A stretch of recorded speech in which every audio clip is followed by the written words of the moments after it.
Welcome to Sugar Coated Murder Podcast, a brilliant true crime podcast hosted by two zany sisters, all while baking up delicious treats in their kitchen. Here are your podcast hosts, Karen Devaney and Ann Varner.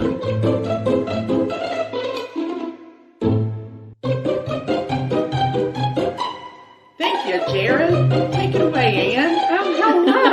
I always forget about that because, we don't hear it. And then... I know. Yeah. So then it's added, and then it's like, oh, there's Jared. Here's our friend. Thanks, Jared. Yeah. So, welcome to Sugar Coated Murder, and welcome to your kitchen. Yes. Welcome to my kitchen. Yeah. Yes. Yeah. It's my turn to cook this week. And what are you cooking? Well, I'm going to tell you something, y'all. It's hot up in here. It is hot up in this It is whole July area. in Charleston, South Carolina, and it is hot. Oh. And it rains in the afternoons, and then it is just so humid. It doesn't cool anything. No, it just makes the steam rise. It's miserable. Miserable.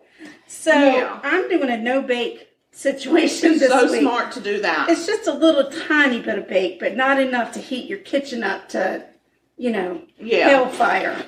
Hellfire. So I am making a no-bake Oreo cream pie. Girl, stop it right now. Mercy. You've got to be lying. Lord mercy. Don't lie to me. Don't do it. I'm not. That's going to be nice and cool and creamy and yummy. Yeah. Oh, I'm excited. So I had to get a little bit of a head start on it because it's got to sit in the refrigerator for a while. In the Frigidaire? So it'll set up.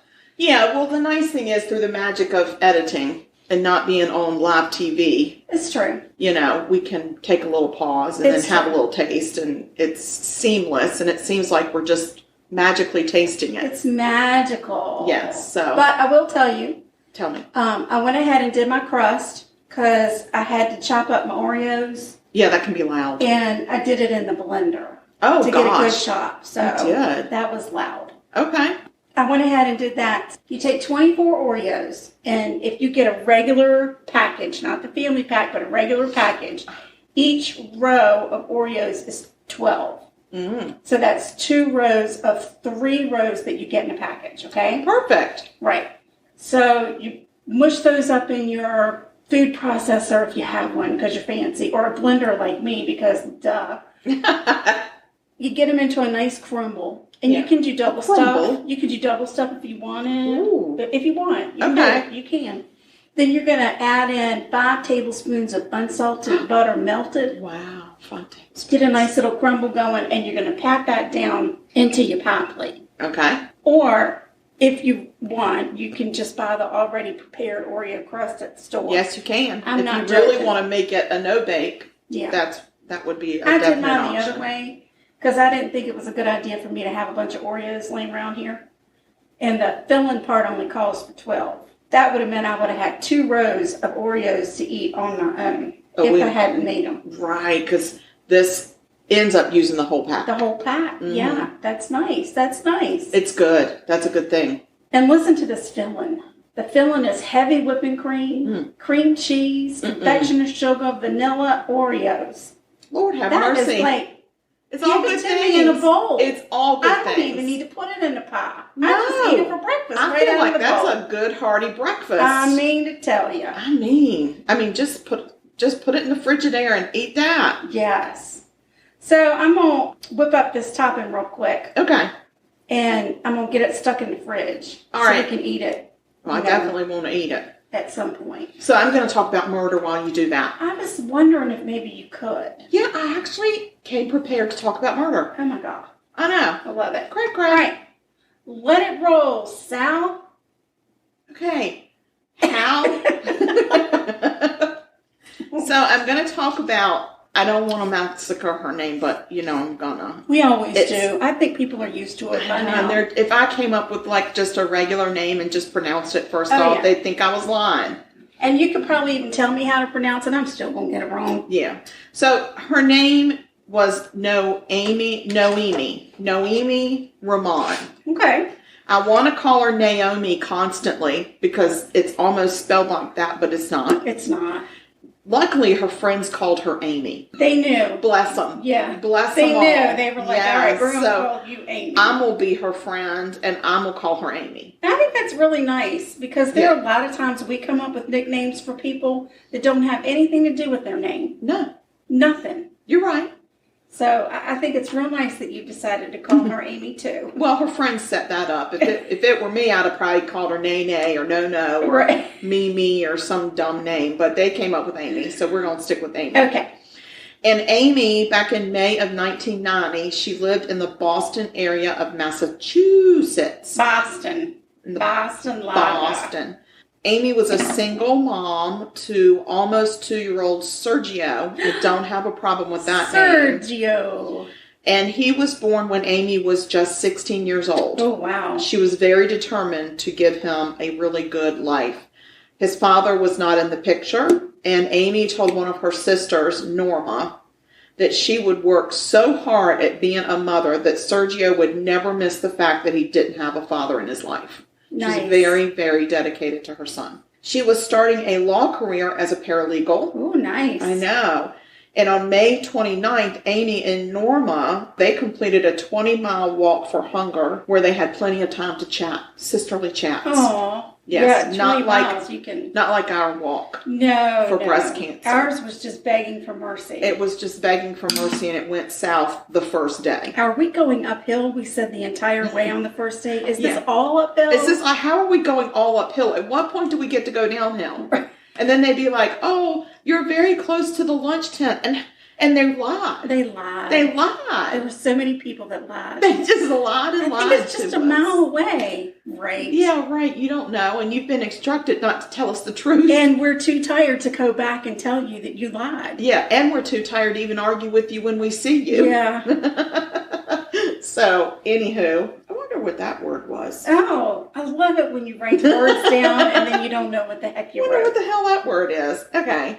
So Norma was deeply proud of Amy and her passion for fighting for the underdog, especially victims of domestic violence. Amy was one of 6 girls and 2 boys growing up. She was the next to the youngest. So growing up, the 8 siblings shared a 2-bedroom apartment with her parents. Holy smokes. They were immigrants from Puerto Rico. Gotcha. That's tight quarters. Yeah, and they settled into this area of Boston where there were a lot of Puerto Rican immigrants in that area. Yeah. Amy used to say they didn't have much, but what they had was plenty of love for each other. Nice. They had a tight, unbreakable family bond. I love that. On Thursday, May 31st, 1990, Amy called her family asking if someone could come pick she and Sergio up so they could come for a visit. She had moved out and was on her own in some public housing nearby, but not close enough to walk.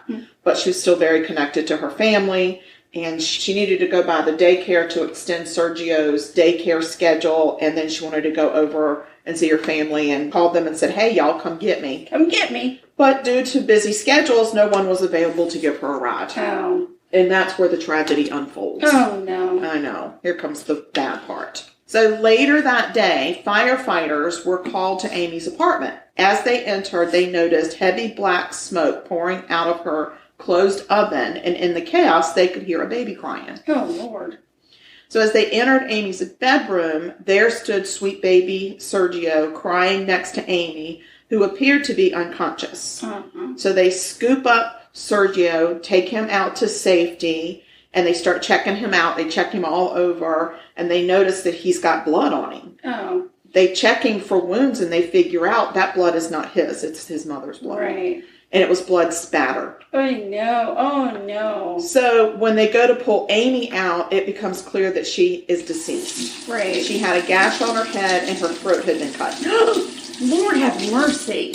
Inside the oven, which was on a very high setting, were aerosol cans and rags. Oh, somebody was looking So to somebody explode was it. trying to blow up Amy's apartment to hide evidence, and they were trying to blow up Sergio, her dead body and her 2-year-old son. Oh, my Lord. They figure out that little baby Sergio has obviously witnessed the brutal killing of his mother.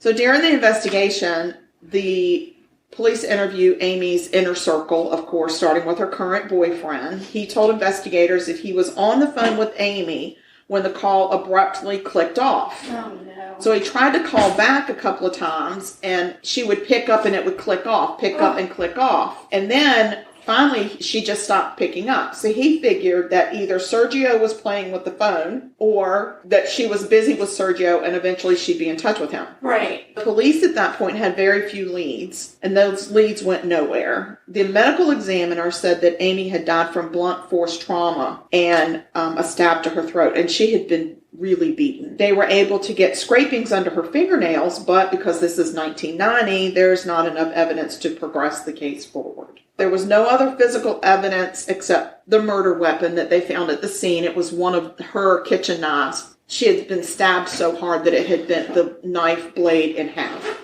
My gosh. They do figure out that her purse is missing. Her purse? Her purse. Oh, that, and they steal her damn purse? I know. And they could tell that Amy had fought hard against her attacker. Just imagine being attacked in front of your son. And you die not knowing what was going to become of them next. Like, is the killer going to kill my kid too? Right. And the kid is terrifying and crying for me, and I'm fighting for my life, and I can't help the kid. Right. And then that's how you die. Like, that's just horrible. It's your last thought. Yes. Oh, Lord. So, of course, her family is devastated at the loss of Amy, and they were just guilt-ridden by the fact that they were too busy to pick her up that day. They just couldn't get over it. Her mother just cried and cried and cried and kept saying, we should have picked her up. We should have gone and gotten her. They didn't know. They didn't know. They had no idea. Also, police found out that the day before Amy's murder, an order of protection against Sergio's father had expired.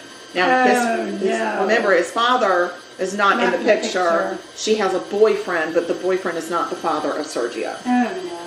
So this dude's name is Arnold Lopez, and they go pick him up and interview him. Lopez said he had recently called Amy to ask if he could see Sergio, but she had denied him because there was an order of protection. Some people just don't understand. Right. They just don't get it. They don't get it. You know, whatever. So the autopsy reveals that she had been mercilessly beating and had even been stomped on. Oh my gosh. So it seemed to be a very personal attack, not just like grab a purse and run kind of attack. Right. Because normally people don't take the time to do all that if they're just there to rob you and get out. Very true.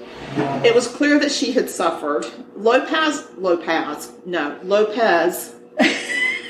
he had an alibi. He had been traveling with his family to Florida at the time of the murder, and police were able to verify that and ruled him out since there was no other evidence of him being at the scene. Right. But the family didn't believe that he was innocent. They were very focused on the fact that he was somehow involved. So in the meantime, Amy's family... They just had a feeling. They had a feeling. Well, yeah, because she had that order of protection. And he had recently contacted her, and she had denied him visitation. And then, you know, it expired. The order of protection expired the day before her murder. Right. So for them, it was like, this is pretty obvious. So in the meantime, Amy's family is trying to help Sergio through his trauma. And he would tell them all the time, bad guy did boo-boo to mommy. Oh. And he would also tell them, mommy is on the floor with a big boo-boo.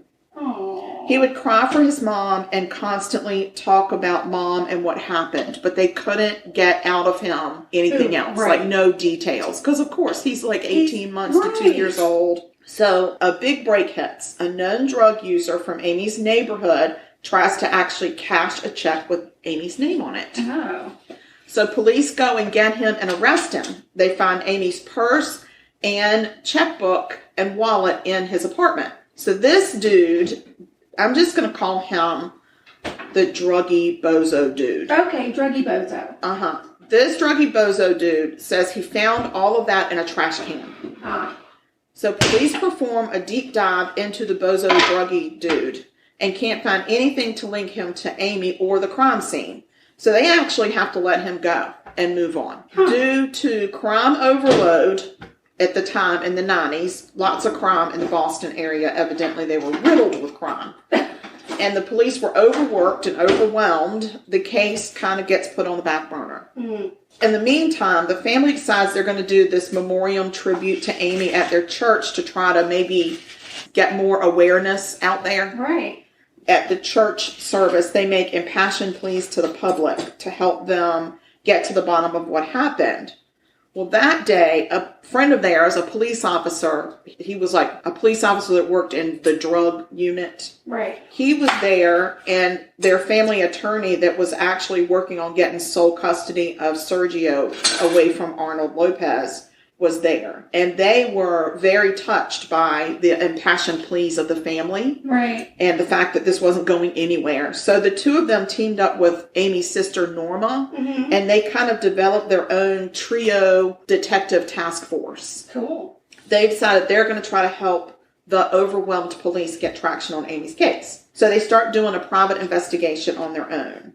And they begin with a list of suspects. So they put Lopez at the top, and they start following him around. Like, this cop gets permission from his boss. Right. When you're not working cases, you can work this case, because you're friends with the family. We get it. Right. He starts following him on off duty, waiting for him to slip up. Oh, I love it. Yeah, me too. So he's got him under surveillance, and Lopez doesn't seem to even know he's under surveillance.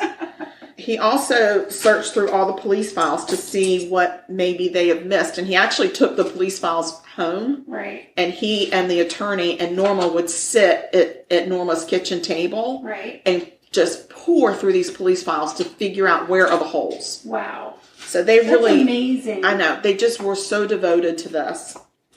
They also made an inventory list of what would have been in Amy's purse. Oh, that's so smart. And then on top of that, what should have been in there that wasn't recovered from the druggy bozo dude. Right. Here's the thing. They do all of these lists and analysis and all cross-referencing and stuff. And the crazy thing is they do it without Excel. What? I know. They do it all by hand. Spreadsheet? They didn't have a spreadsheet. Holy no. cow. They did it all by hand. That's insane. I was so impressed. Wow. So they come up with the fact that Amy's phone card is missing. Now, back then, some people that are listening may not realize this, but we didn't have cell phones. And a lot of people back then that didn't have long distance, that they didn't necessarily pay for long distance through their phone carrier. Right. They would have a calling card, yeah. a phone card. Yes. And then you could make phone calls at a payphone, at a friend's house, whatever. Yeah, you just had to type in a number. Yeah, and you charged it to your calling card, and then you paid your calling card bill. So they actually figure out that Amy's phone card is missing. Oh, Lord. So the attorney, so this is why it's great to have an attorney and a police officer on this little detective trio, because the attorney then subpoenas Amy's phone records. Oh, yeah, brilliant. exactly. Yeah. Brilliant. She's a family attorney, and she's going to go subpoena some phone records. Right. They noticed that somebody had actually used Amy's card after her murder.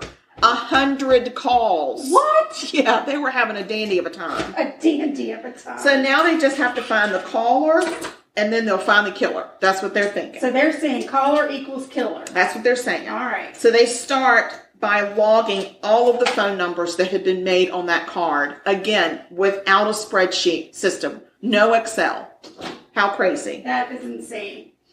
And I didn't even know it was possible. I know. I'm just kidding. So they start to log all of it, and they cross-reference them to try to figure out, are there the same numbers over and over again? Whose numbers are these? I mean, they're really doing some detective work with pen and ink. That's crazy. Not easy back then. They didn't have all the technical stuff. I don't think they even had a whiteboard. Oh, wow. They were just doing it all by hand on paper. I'm so impressed. They actually discover 2 of the phone calls made after Amy's death were actually made to her family's home. Say what? I will say it again. They were actually made to her family's home. How crazy. Both calls were made on the same day, and one lasted 15 minutes. Holy So they talked to somebody in the family. That day in question, the family had actually all been out of the house at a family event except for one person. Who? One of her sisters, one of Amy's sisters, and her name is, guys, just say it. Zorada. All right. Zorada, not Florida, but Zorada. and I'm sure it's wrong. Now, the killer knows the family, specifically Zoraida. And it's not Arnold Lopez. No, that's... Because that was the ex, and it was not made from him. Like, nobody has heard from him. Oh, Lord. So they actually trace the phone calls to a train station. And then they go start talking to Zoraida. And she says, I remember talking to somebody that day and hearing a train whistle in the background. Who the heck was that? Oh, that's my boyfriend, Curvin. Oh, Curvin? Curvin Richardson had called her from a train station that day, and she could hear the train whistle. And she said, yeah, I talked to him for about 15 minutes. Why are you asking? Oh, well. Zoraida tells them, oh, well, Curvin and I have been over to Amy's house a couple times for a visit. Oh, God. So then they start looking at other calls made on that phone call, and the phone calls were to Curvin's mom, Curvin's sister, and even Curvin's ex-girlfriend. Oh, jeez. All the phone numbers that had been made after Amy's death led back to Curvin, Zoraida's boyfriend. Mm. One of Amy's friends tells the trio detective team that... The trio? Yes. The trio. The sleuths. Yes, the trio. They were the Three Musketeers. Aww. And that's probably why I kept writing trio, because I was probably eating a candy bar right about now. Probably. And I have been eating a lot of Three Musketeers lately. So who did it? One of Amy's friends tells the trio that Amy had told her happening. I know, me neither, evidently. Amy had told this friend that Curvin had made advances towards her once, and she rejected him because she knew Zoraida was sweet on him. Oh. And so they're like, oh, so Curvin has made advances to her and he knows where she lives. Ah. Amy had also told Zoraida, geez, that's not her name, Zoraida, to break up with Curvin because he wasn't trustworthy. But she and Zoraida actually had fought about that. Oh, Lordy. They had words. So the trio takes this evidence to the police. Mm. And the police call Curvin in for questioning. And he seems to not be concerned about Amy's death at all, but he is very concerned about bragging about how he is a Don Juan, and he has many girlfriends. A Don Juan? He's a Don Juan, and he has Wow. many girlfriends. Wow. He actually admits to knowing Amy, and he even said, yeah, I've been to her apartment with my girlfriend twice. Then he admits to actually that the calls on Amy's phone card had been to people in his inner circle, but he never admits to making the calls himself. And he never said, I have the phone card or nothing. He admits to nothing. And he takes a polygraph test and he freaking passes it. Well, psycho killers can pass tests. Well, I'm just saying he passed it and the police let him go. What can you hold him on? Just suspicion? You got to have the evidence. Yeah, and they're not finding any evidence. Dang. The case goes cold, which I really hate. Life goes on. And in the meantime, this family friend attorney, her name's Angela, by the way, the attorney, she becomes a judge. Here comes the judge. That's fucking right. Sorry, Mama. Oh, Lord. Yeah, here comes the judge. So in 2004, she starts to put pressure on Boston's cold case unit to reopen Amy's case. Ah. That's right. They actually go back into the evidence and they find that they had saved, thank God, the fingernail clippings from Amy's autopsy. Oh. And underneath those finger clippings is some tissue. Card. No, It was not the phone card. But instead of the phone card, they get tissue. Okay. So they send it out for testing. And in January of 2005, they get the DNA profile back. Now they just got to find the match to the DNA profile. So remember, we've got three main suspects: Arnold Lopez, Druggy Bozo, and Curvin. Oh, well. I was thinking I had somebody else in mind, but keep on going. So they go and find all three of these people and get DNA from them. Right. And it's not Arnold Lopez. And Right. it is not the Druggy Bozo. Right. But I'll be gosh darn, ding dang darn, ding bingo. Wow. It's Curvin Richardson. Curvin? Where's Curvin now? Where is it? Where Where is he? Well, he hadn't gone far. He was still in Boston. Oh. And he actually was a well-respected pillar of his community. Of course. He was a teacher and a counselor of disabled children, a married father of 3, living his best life. Just living it out there, just living it. He had actually just recently received an Excellence in Teaching Award from the mayor's office. Wow. Yeah. Just living his best life until the police arrest him and charge him with first-degree murder. You mother effer. We got you and your teaching award. So... bring your award with you. Yeah, just bring that right down because we're going to put that in the incinerator and get rid of it for you.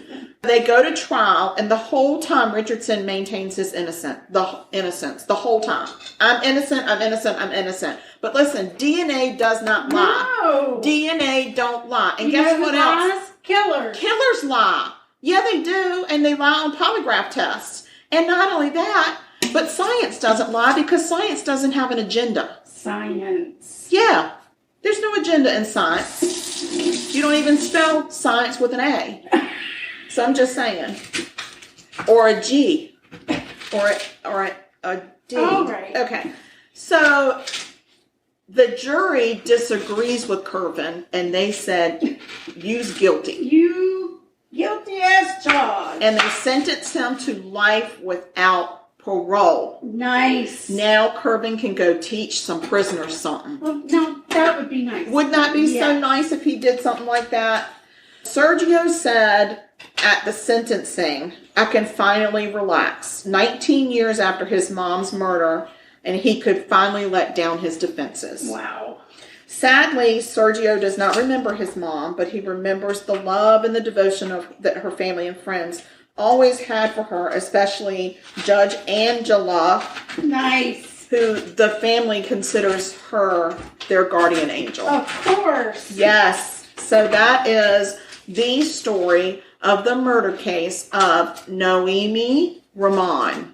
Wow. Also known as Amy. And Curvin the jackass. What you want to do. Yeah, well, what she want to do is not be dead by Sergio. I mean, not Sergio, by Curvin. Curvin. Yeah, and he tried to blow that boy up. Like, he was going to blow up that boy. Right, and then he went and taught children. Yeah.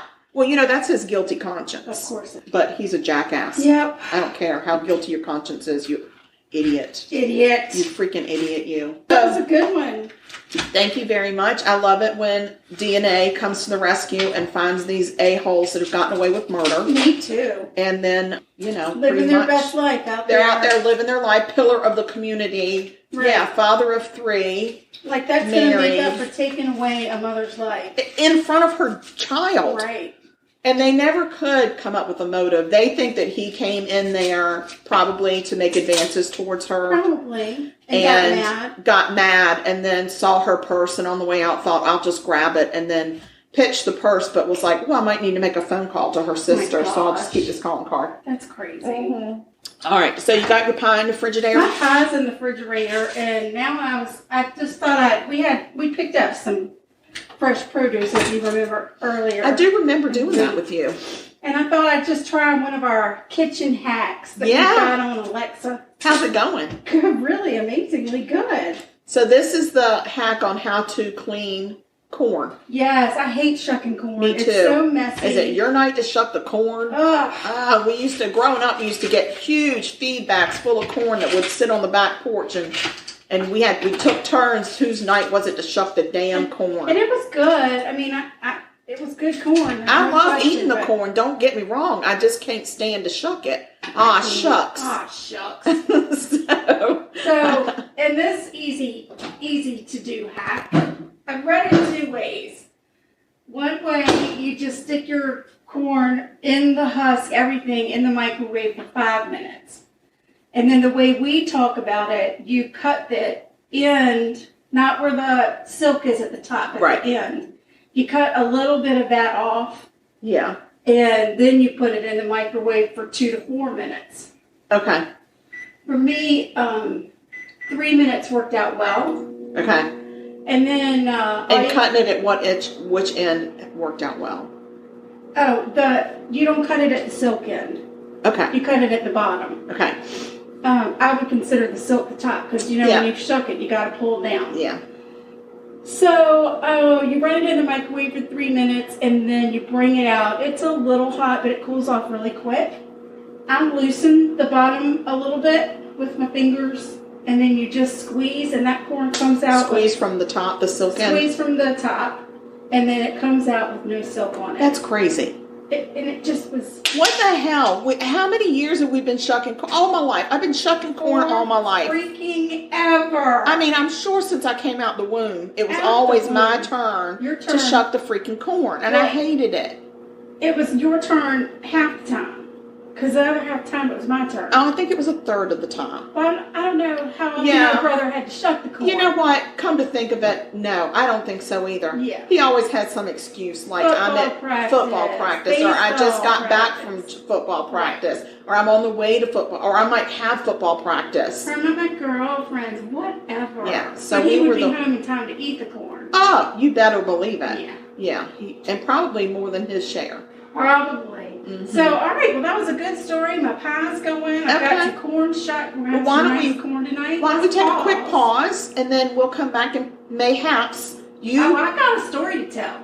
Oh, I'm excited. Oh, yeah. Woo! A story to tell. I got a story. All right, guys. Please hold. All right. Well, we're back. We're back. I've attended to the needs of my dog. And we'll just see how long that lasts. I think he's going to eat. He's going to eat his dinner now. Mm-hmm. He's going to eat that crunchy kibble. That's better than him I crying. know. I'll take that over crying. Very high-pitched sound. All right. I'm going to tell you a story. It's crazy. But the murder isn't crazy. It is, well, the murder is crazy. But then the court cases are crazy. All right. Well, let's just get to it. So it's just like a whole big crazy town. Let's go. Let's get it. The murder I'm going to tell you about took place in the very, very small town of Buena Vista, Virginia, in the Blue Ridge Mountains. I know where that is. Been there. Yes, home of our grandmother, Lucille. Lucille, home of where Sasquatch would snatch you right out of the window if you slept on the cot. He would have, but I've since found out that he wouldn't. That was not his style. Not really, but that particular Sasquatch might have been really into that. I got confirmation from our Bigfoot aficionado that's true. That's not what he would have done. No, Connor says he would not have done that. No. So I'm good. Blue Ridge Mountains, Buena Vista. We used to go there. Oh, God, I loved it. I loved the smell of it. It smelled like clay. Yeah. Grandma lived at the top of a hill, just below the side of a mountain. Oh, it was crazy. It was crazy. And part of me kind of wonder what it would have been like for us as far as technology with our computers and everything. What the heck would we have done up there? I don't know that we would have been able to get anything. I'm not sure that we would have gotten a signal. I don't really know. Yeah. I have a feeling it would have been a little spotty at best. So anyway, this murder takes place in 1976. And when I was home visiting my mama last week, my aunt came by and asked me to see what I could find out about it. And I really didn't think I was going to be able to find out much because it's from 1976. Yeah. You know, you don't find a lot of information. You wouldn't think. But they did tend to write things down sometimes in 1976. Well, now, I knew they would write it down. I wasn't saying that, but when you go and look up your court cases, most of the time, something old like that, you would have to order the papers from the court. But lo and behold, all of the court papers right there online. I love it. Well, give us the skinny. On the line. Okay, so this is what happened in Buena Vista on July 23rd into July 24th of 1976. Ralph Harrison had worked a 3 to 11 shift on the 23rd of July. That was a Friday. When he got off work, he headed over to his friend Ham Henson's house. Ham. And they were going to hang out. So Ralph and Ham sat on Ham's porch for a while, and then they decided they wanted to play cards. And we do that all the time, right? Do. Let's play some cards. Yeah. The game of choice was Tonk. Did you ever heard? I've never heard of Tonk. It's a rummy type matching game for 2 to 4 people. 2 to 4. Ham's door was open, and after a hand or two, Ralph and Ham heard a truck go by. It was their friend George Saunders. Sorry, there's a U in there. It's not Sanders. I knew I'd get the names wrong. It's fine. I mean, who am I to judge? Yeah. So Ralph got up and hollered at George. You know, out the door, holler. Holler. And George turned his truck around and came inside and joined Ralph and Ham in a few hands of Tonk. Because it was for 2 to 4 players. 2 to 4 players. That's right. 2-4. After a while, Randy Camden and Terrence Gray came to the house because they could see that George was there and Ralph was there. They came in, and now, we got a party. Yeah, but Tonk's for 2 to 4, and now we got 5. That's right. So we had to switch over to another game. Okay. They started playing poker. Oh, okay. Now, there you go. Tonk was a betting game, too. Of course. Well, you can do anything. You can bet anything with a game. You can bet on Go Fish. But I get the feeling these fellas were into the bettings. Okay. So they switched over to poker. And now we've got a good old-fashioned hometown Friday night party at Ham's house. It sounds like it. Party at Ham's. Party. Party ham. Once Terrence got there, they closed the door. Because I think that it was kind of maybe getting crowded in Ham's house around his table. Seems like it would have been a little bit crowded. So they just went ahead and closed the door and that locked it. means we're done taking in guests. Like, no more people come. You're going to have to ask. We're not going to holler at you riding by. We don't want to know. Right. Around midnight. Because remember, Ralph had gotten off at 11. Yeah. So now we're around midnight. This is the end to the 24th part. Now we're getting into the 24th. That's right. Mm-hmm. Just after midnight, there's a knock at the door. And it was their pal, William Newcomer. And William goes by Billy. Billy Newcomer? Yeah, Billy. Billy pulled up a chair and joined the poker game. And while they were playing, Ralph leaned over and told Billy that Vernon Staton had been by the house earlier looking for him. A little bit before Billy got to Ham's, a car had pulled up and honked the horn. Randy got up, went outside to see who it was. It was Vernon. So Randy goes outside and says, "What's up, Vernon?" And Vernon said, "Get Ralph." So Randy goes inside and says, "Hey, Ralph, Vernon's here. He wants to talk to you." So Ralph goes out and starts talking to Vernon. All right? You got it? Randy's back at the table. I got that there's a lot of honking and hollering going on. That's what I got. Vernon's in his car. Mm-hmm. He's talking to Ralph. Vernon had asked Ralph if he'd seen Billy. Ralph said no. You know why he hadn't seen him? Because he'd worked 3 to 11, so he hadn't seen anybody, right? Oh, that's true. He should have 3:11. Vernon said, and I quote, "I saw him with my wife tonight, and I'm going to hurt him. Oh, shit. I'm going to take these 2 hands when I find him and hurt him." Oh, no. Ralph said, "Vernon, go home. Forget about it. Just go home." Uh-oh. But Vernon said, "I'm going to keep looking for Billy. I'm going to keep looking for Billy." That's and Billy right. come to the poker, and now Ralph done leaned over and said, "Vernon, looking for you." Ralph goes back inside to the party. He tells the people what happened. He told people. And Terrence, at this point, he's been pounding. Knocking him down. Knocking him down, pounding him down. Knocking him back, pounding him down. I don't know. He's lost all his money in the poker game. And he says, "Well, I don't have a gun, but I sure got me a switchblade." Oh, gee. So, yeah, but then he started throwing up. So, well, that'll do it. He took his switchblade and went passed out somewhere.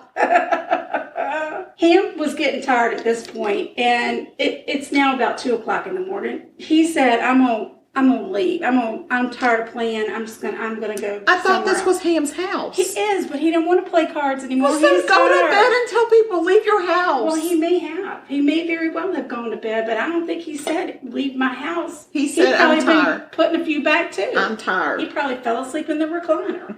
For all we know. I would have. Right? Mm-hmm. With the shoes off and his one big toe through the hole in his sock. I can see it. That's right. Mm-hmm. White socks. yeah, of course. But, a little dingy. More like they used to be white, but now they're gray. They're kind of grayish. Yeah, that's right. Mm-hmm. So now we're back down to a small enough group. It's just Ralph, George, Randy, and Billy. We don't got to play poker no more. Oh, we can play Tonk again. We're back to Tonk. Yeah. Oh, my gosh. It's about 2 o'clock in the morning. We're going to have to learn this game. And the fellas played Tonk for a little bit, and then there was a knock at the door. It was Vernon. Vernon. And he's looking Billy for Billy Newcomer. He said, "Tell Billy I want you to come outside and talk to me." Oh, no, because he's going to hurt him with his hands. That's right. And Billy said, "I ain't coming outside. If you want to talk to me, you come inside." Vernon said, "No, you come outside." Oh, no. Billy said, "No, I'm not coming out." No. Yes. I'm coming out. No. So Vernon pushed his way through the door and walked inside Ham's house. And he got in Vernon's face, pointed his finger. Wait, Vernon got in Vernon's face? Vernon. Come on now. Was he talking in the mirror? He was. The whole thing takes place in front of a mirror. That's the craziest part about this story. Vernon walks in and points his finger at Billy and said, "You lied to me." And then he takes a step toward Billy and he swings at him, but he misses. Oh, but no. Billy loses his footing and he falls on the floor. And Vernon runs over and they start to wrestle. There's wrestling. There's wrestling? That's right. And somehow Billy got himself thrown into the kitchen window and it broke. Oh, no. Yeah, you know. Wonder if Ham slept through all this. Still sleeping He's in the still recliner sleeping in that recliner.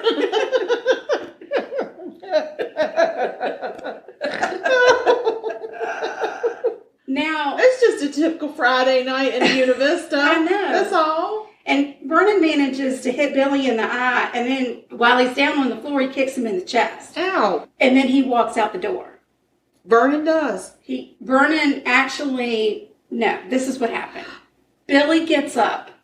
From the window. He gets his senses about him, because he's been hit in the eye and kicked in the chest. Okay. And he gets up. He starts to walk toward the door, because Vernon's going up. Vernon's still in the room. He starts to walk toward Vernon. I got it. It's all logistical. This is going to make sense in just a second. All right, I'm going to need a Billy diagram. There, in all the wrestling, some Coke had gotten Coca-Cola. Oh, it's like there's liquid. cocaine at the store. Some Not at the store. They're not at the store. Coca-Cola had gotten spilled on the floor. Okay. Now, Billy has come over in his shower shoes. He's in his shower shoes. Okay. And he slips on the Coca-Cola. Because he was fresh out the shower. Obviously, he had been out with Vernon's wife and needed a shower before he came over. Mm-hmm. He had his shower shoes on and he lost his footing in the Coca-Cola and falls to the floor again. This is Billy back on the floor. He got up, he's back down. He's stepped a few and his shower shoes have let him down. That's right. Okay. And now Vernon says, he steps over Billy and he says, "You better be out of town by Monday." Oh, at least he's giving the weekend. That was awful nice. You need to be out of town by Monday. Oh, man. It's like a old like Western throwdown, right? Going I on. think we're about to... But with no guns. Give it a minute. Oh, shoot.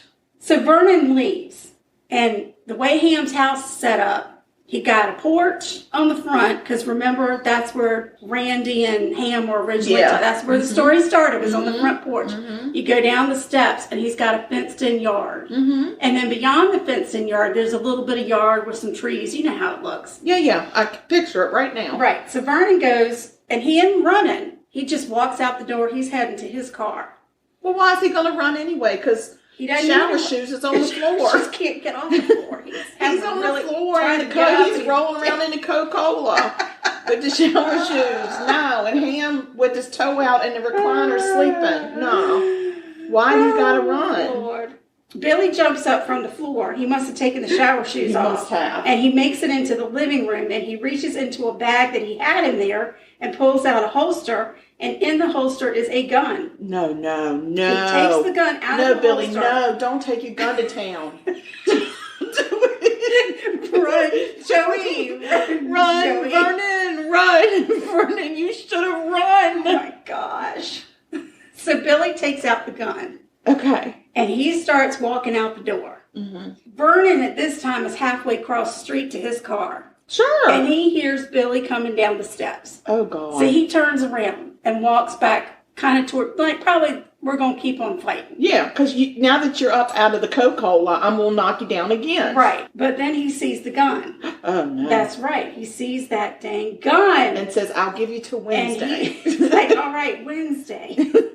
And there, I told you there were some trees. There are and now trees. Vernon sees the gun, and he kind of is trying to hide behind the trees, but the trees are real small. Oh, so he can't really hide, so he's kind of dodging back and A forth. scraggly old pine tree. Right. Well, and Billy shot him. And then he continued to shoot him. No. And Vernon yells, "Oh, God, help me, don't shoot me anymore." And when all the shots were fired, Vernon was lying in the middle of the road, Oh, no. face up, with a piece of lead coming out of his nose. Lead out of his nose? He got a lead boogie. Gasping for air. Oh, my God. Billy, you went too far. Billy. Billy, you went too far. That's right. Now the police arrive on the scene. Well, yeah, because listen, Vernon came, but he just had his two bare hands. That's it. He didn't have. That's the way you settle things like a man. That's how you do it. I'm sorry that your shower shoes failed you. That is no reason to bring a gun out and shoot people. That's right. That's right. That's right. You should have. Don't wear shower shoes to a fight. And don't bring out a gun when it's just wrestling with your hands. Right. We were wrestling. That's all we were doing. Gee whiz. So the police come. All right. Police are on the scene now. One of the police officers is also an investigator. Buena Vista's finest. That's right. He said he pulled up to the scene. It's now 7:25 in the morning on the 24th of July. This started at 11 o'clock. He says he saw a man lying in the street and another man standing by the curb. Uh-oh. The officer called for an ambulance. This is 1976. So over his little walkie-talkie. I'm going to need first aid is what he said. I'm going to need first aid. About that time, he parks his patrol vehicle and he gets out of the car. And Billy walks over to him and he hands him his holstered gun and he said, I shot Vernon. And at some point, the ambulance comes. One of the rescue squad workers gets out of his vehicle and he starts walking over and the police officer says, there isn't a whole lot you can do for that guy, the one on the ground. Oh, jeez. And he pointed him over to Billy. He said, go take a look at Billy. Because Billy had a swelled up face and a little bit of blood on his face. So the other guy goes over, and obviously Billy needs to go to the hospital. And they can't put him in the ambulance because they got to put Vernon in the ambulance. They can't put him in together. Mm-mm. But there's a pickup truck there. Whose pickup truck is it? One of the emergency people. You know how it goes. They're volunteers. They just come to the scene. They just put their light on their truck and head on in. They do it. So they stuck him in a pickup truck. Rescue squad fella heads to Stonewall Jackson Hospital in Lexington, Virginia, which is, what do you think, 30, 40 minutes away from Buena Vista? Maybe. Used to seem like a lifetime, but it's probably only 15. Ever. And the rescue squad on the way to the hospital, the fella who was driving said, Billy, who was laying in the street? And Billy said it was Vernon. And then he said, I hope that son of a bitch is dead. That's a quote. That's a direct quote. That wasn't me, Mama. That was a direct quote from the court papers. Vernon was taken to the same hospital by ambulance, but died shortly thereafter. Oh, Vernon, rest in peace. R.I.P. I know. At the hospital, the police officer continues to ask Billy, what happened? Billy described the incident exactly like everyone else said. They were playing cards.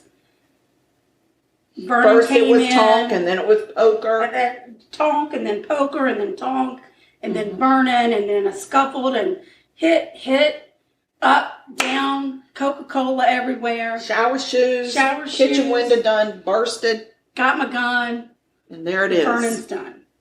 Got my gun and Vernon's done. Vernon's done. Okay. So once Billy was seen by a doctor and cleared, the officer did arrest him. And they headed from the Stonewall Jackson Hospital back to Buena Vista to process him. The police officer who was driving him said, I sure wish Vernon wasn't dead. And he said, now, Billy, did you mean to kill Vernon? And Billy said, that's why I shot him. Vernon had been hit 7 times by Billy's gunshot. I mean, come on, Billy. Billy was processed at the Buena Vista police station and released on bond. What? They released Billy on bond. Billy is out on bond. That's dumb. I know. All of that story, all of that information that I just told you is word for word from the court documents. Dang. Word for word. I didn't make any of it up. There was no TV show on it, nothing. Word for word from the court papers. That's crazy. I know. They even talked about the shower shoes and the Coca-Cola? The shower shoes and the Coca-Cola. These are witness statements. Witness statements. Well, that's what they talk about. And all of them. Everybody at that game had the same story. All except Ham. I don't think... I didn't see Ham's witness because he was sleeping. He slept through the whole damn thing. And Terrence. And whoever the pukey man was. Terrence. Terrence? Okay. He was, Terrence. Yeah. Keeping that in mind, Billy Newcomer is charged with second-degree murder. Oh, gosh. Yeah. Okay? Yeah, second degree. That makes sense. He didn't plan it. Right. You've got all of these witness accounts, the police officer statement. the rescue squad statement, the doctor's statement, the nurse statement, the medical examiner's statement. Everybody's got their statement, right? Yes. All part of the court papers. The jury hears all of the testimony. He goes before a trial with a jury of his peers in Buena Vista, population in 1976 to be around 6,400 people. Okay. This happens May 16th, 1977. The trial lasted for 3 days. The jury heard all of that evidence. They saw pictures. They saw everything. After 3 days, it goes to the jury. Mm-hmm. And the jury comes back hung. Excuse me? Hung jury. What were they hung up on? And a mistrial's ordered. What did they? I know. Immediately after the mistrial, the Commonwealth of Virginia files for a change of venue. That should help. Right? Citing that they did not believe that a jury of impartial members could be found in Buena Vista. People must not have liked Vernon too much. Well, the court denied that motion, and the case went back to trial in Buena Vista November 16th, 1977. This trial lasted 3 days. Again. The testimony was heard, the evidence was examined, the 12 jurors were picked, they're given the case, and they come back hung. They hung again. There is no freaking way. What is going on in there? Again. What is happening? They are hung. It's another mistrial. Billy? So again, the Commonwealth's attorney This cannot be right. moves for a change of venue. And this time the court says, all right, we'll listen to what, we'll take it under advisement. We'll listen to what you have to say. Okay. Prepare your case. It wasn't like a trial or anything. It's No, just it's like hearing, you just like have to go. before the judge. Yeah. The judge is the one that gets to make the decision as to whether or not you're going to have it. Now, Buena Vista was just a tiny little town. Mm-hmm. And everybody knew everybody. Yes. And if you didn't know somebody directly, you knew somebody related to them. Of course. Of course you did. That's why I'm saying I don't think people they didn't like Vernon too much. Because they're not respecting his justice. Well, but you got to have, all the jurors have to agree. Or a majority have to agree. It's just a majority. But they were split. Some of them, just like if you and I were in Franklin, Virginia, and we heard a rumor about something, we'd have an opinion about it one way or another. This is not a rumor. It's evidence. It's the court. It's the court of law. It's not a rumor. What is happening in Buena Vista? So the of course the newspapers are blowing up all over the place. Yeah, they probably never sold so many copies. I mean to tell you, it makes sense that it might be difficult to find 12 impartial jurors, or in this case 24, right? Exactly. We've had 2 trials now. They're running out of people. During the selection of both the first and second trial, each prospective juror was asked in the, what do they call that? Jury selection. Jury selection. Thank you. They were each asked if he or she knew about the case through the news media or personal observation of other sources. Every single person, even the selected jurors, said yes. Even some of them even admitted to forming opinions on the case based on the newspaper articles. So every juror has said, yep, I've heard about it. Some of them even said, yep, I heard about it, and I got an opinion on it. And they were still selected to be a juror. Because you can't find anybody in that town that didn't hear about it unless they are deaf or maybe an infant. So as part of the consideration for the change of venue, the Commonwealth calls the city of Buena Vista's attorney, Mr. Roby, William T. Roby III. Okay. He evidently can't decide how Mom and Janie fit into all of this, but they know all the players involved here. Of course they do. Roby is a very familiar last name. Right. So and they are lifelong residents of Buena Vista. And Mr. Roby is adamant that Buena Vista could, in fact, have a fair trial for Billy Newcomer. Mr. Roby, you are wrong. He said Mr. Roby, you are just wrong. You got a lot of faith in your people, but it's wrong. He said that by changing the venue, The court was basically saying that the citizens of Buena Vista were not capable of being impartial and fair. Well, they are not Which capable, is funny, right? Because you've tried twice now. Right. 2 mistrials on a second-degree murder trial Yeah. where the offender has confessed to killing the victim on more than one occasion. Yes. And there were several eyewitnesses there that all had the same accounting of what And happened. he said, I killed him. Not only did he say I killed him, dead. he said, I hope he's dead. Like, come on. But we're not sure. So about this time, and they actually used this editorial that was in the Buena Vista newspaper as part of the paperwork for the change of venue. So Okay. it is entered as, it's part of the It's support for hearing. the argument. I got it. Support for argument. My God, you're very smart. Am I? I had no idea. You've got all the right words today. I don't. But Okay. so a scathing editorial Welcome to from the the local bizarro world. How did that happen? from the local newspaper is put into whatever. And it said, the last paragraph of that editorial reads, to move the third trial, if there is to be one, outside of Buena Vista is to tell all of our people that they are unable to give a fair trial on this or any future trial. They're not doing it. The author of the editorial even states that the community resents outside attorneys. When the second hung jury was announced, people had been going through corridors of the courthouse making bets and saying, we knew this was going to happen. Oh my God. Isn't that the craziest thing? I don't understand. Eventually, the judge says, you know what, I think you're right. We might need to change We need it. to hightail it out of here. Maybe And go they to Roanoke. They changed the venue to Rockbridge County. Okay. So, and we have a great aunt that was Miss Rockbridge County. So we are also familiar. We're very tied That up in area. this community. So anyway, he goes to trial in Rockbridge and is convicted. Can you believe Get it? out. He's convicted of second-degree murder. I don't even know how they came up with that. Do you Could want to it be know the how long he evidence? spent in jail? Oh God. 7 years. After all that. What are you saying? I am telling you right now that Billy went to jail for 7 years. That was his sentence? They said you are guilty, go to jail for 7 years. Correct. I just don't. Minus time served. Oh my God.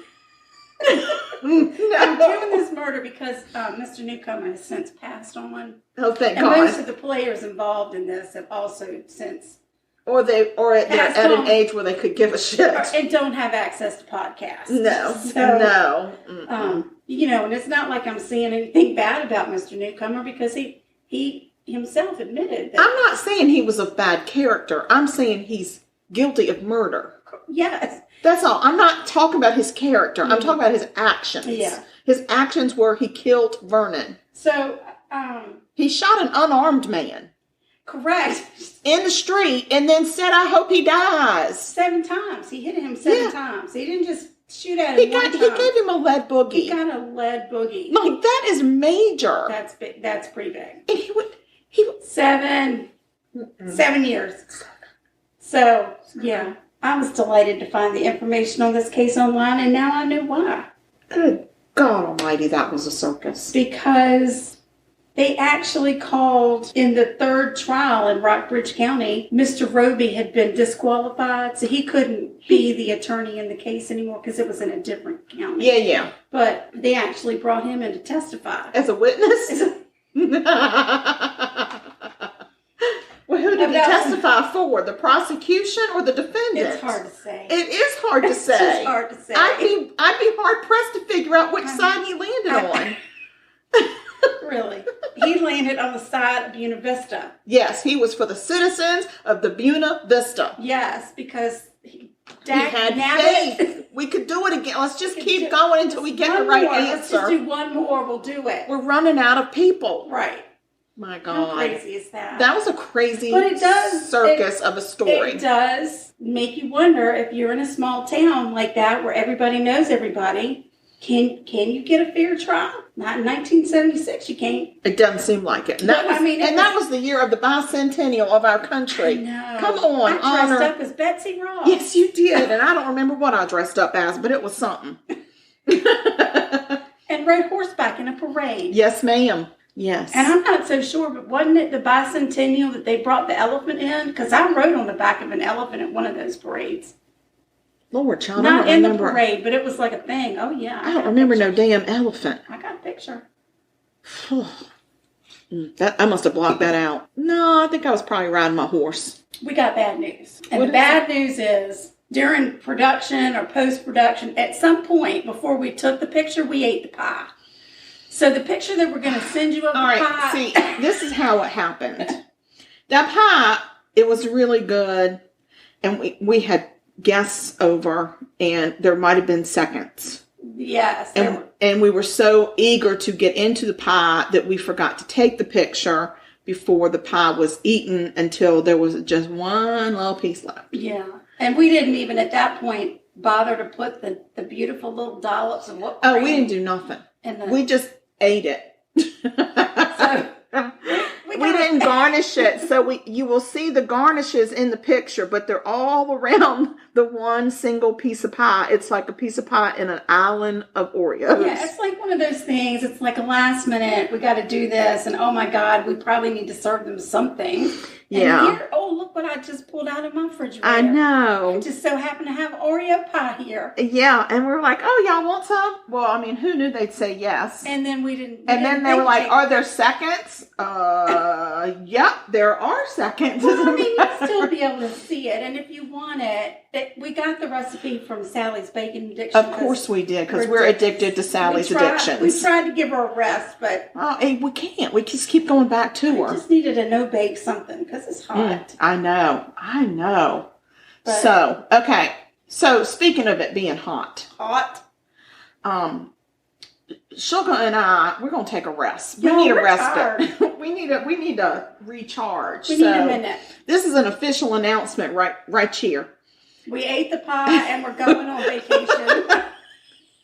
And you might have noticed that because this is so late posting, we skipped a week, so we might have already been on vacation. And then we were like, we might need to tell people we went on vacation. So we're on vacation. We've been knocking it out of the park straight for almost 2 years. Yeah. And we got to take just a couple weeks. Yeah. And we just need to recharge. And really and truly, the summer schedules of ourselves, it just gets a little... It does. I go one way with my people a lot. I go... Right. With my core. And I go visiting. Yeah, and then she goes a visiting. So it just gets a little ratty. So we just need to get the next couple of weeks out. We just need to recharge. Yeah. And that's what we're going to do. But we're going to post some old episodes so that y'all don't have to go scrounging around. Yeah. We'll try to figure out some way to patch it together. Yeah, send us. Oh gosh, email us and let us know. We'll check email. What episodes y'all would like to have us repost? Oh yeah, that's right. If we don't hear from them, I'll pick out 2 favorites. You pick out 2 favorites, and we'll piece them together through the magic of editing. Oh yeah, because we can do that too. We sure can. Mm-hmm. And we have social media. We do. We have social media. Find us on the Instagram. We'll keep the social media going. Yeah, I can't imagine that I would be off of social media. I can't imagine that you would either. No. So, but we're on social media, and we still have our link tree. We're on Instagram at Sugar-Coated Murder. Our link tree takes you to all the different ways that you can either buy us a coffee, which we're still in the market for coffee. Yeah. And buy some yummy Plum Deluxe tea that they've come out with some really incredible flavors. They're good. And summertime flavors, which are really cool. And there's all different ways to listen to us and find us and follow us and be our friends and love us. Be our friend. So, and we love y'all. We do. We really do. And we will miss you while we're on vacation, but Mama needs a break. Mama needs a break too. Yeah, Mama needs just a little break. And we encourage you, take this time and go be with your family. And recharge. Or people that you care about, your people. Whoever your tribe is.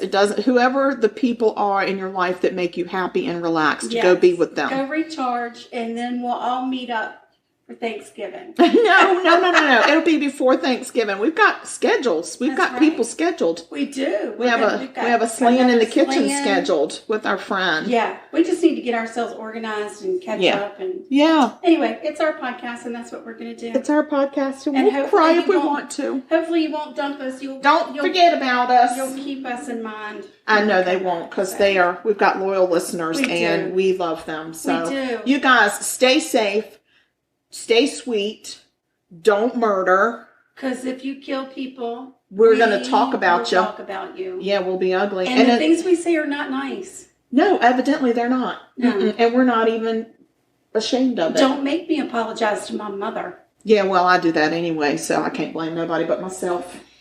Speaking of mothers, we love you, Mama. Mama, we love you. Peace out, Mama. We'll see you soon. Thanks for the murder, Janie. Yes, thank you, Janie. And, I found my murder on my own, so thank you for my murder. You're welcome. Myself. This has been Sugar Coated Murder Podcast, a deliciously entertaining true crime podcast. Bye now. Like what you heard? You can always explore past episodes by visiting sugarcoatedpod.com. Don't forget to like our Facebook fan page and share with friends. Thanks for listening to Sugar Coated Murder Podcast.